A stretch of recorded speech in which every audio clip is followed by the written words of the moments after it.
কর্মচারীর কিন্তু চাকরির ছেদ হয়নি, চাকরি চলে যায়নি।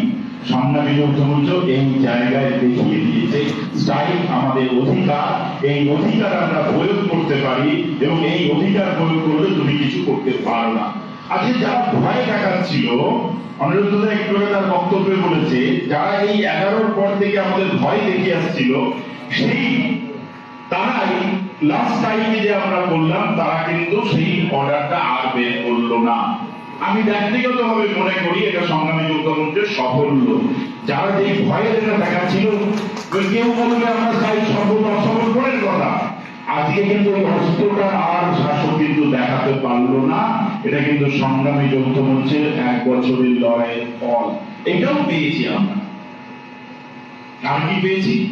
বিভিন্ন নির্বাচনে গিয়ে দেখেছি কি অমানবিক অত্যাচার, বিভিন্ন রকম পরিস্থিতির মধ্যে